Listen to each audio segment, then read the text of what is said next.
Isa nala dugukolo kan suɲa kelen i ko denyɛri kɔni a dina a ko sen i ko mansa. Lon kelen Isa dina a ko sen dugukolo kan kɔni suɲa nin dɔ a natɔ le i ko mansa. A tina nala i ko denyɛri a natɔ le i ko mansaw la mansa sogwɛ kelen kan. Suɲa nin dɔ mansaya fani dina kɛ a kana ani mansaya fulasiyaman. Sankolo kɛlɛkɛden kurulu fama kɛlɛkɛden kurulu ti n'a la mɛlɛka surudasilu bɛɛ dina alu bila a kɔ. A di kɛ tamintami taamaba makabanen di.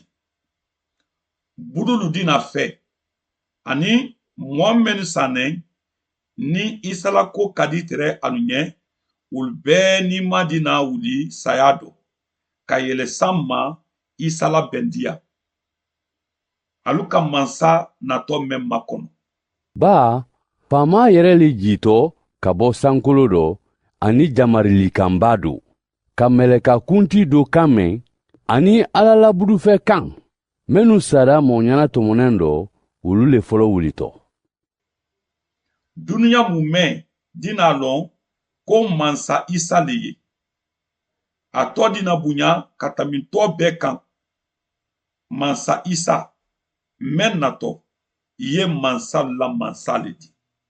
Ko Isa tɔ dɔ kunbelen bɛɛ di a bidin sankolo dɔ dugukolo kan dugukolo kɔrɔ ani nɛn bɛɛ di a lasereya ko Isa mɔɲana tɔmɔnen ne faama di ka gwiliya di an fa Ala ma.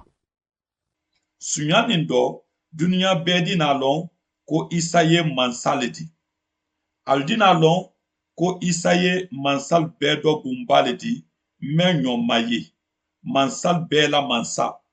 Suɲa nin dɔ alu dina alu sɔn a dɔ. Duniya jamana mun mɛn jama fonikelu ani mɔbakɔrɔlu bɛɛ dina alu magi fama Isa sen kɔrɔ.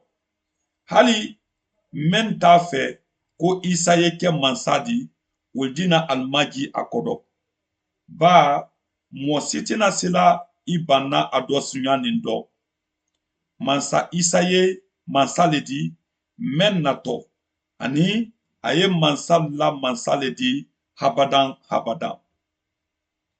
A fɔ alu ye Isa mansa natɔ makɔnɔli kan. A fɔ alu dɔ bɛnɛ dina kɛ a labɛn kan ma a bana lon mɛn na. Ala la kitabu k'a fɔ ko mɛn ye kuma nunu lasereya la wo kan ko n natɔ le joona. amina fama Isa na. amina fama Isa na fama Isa.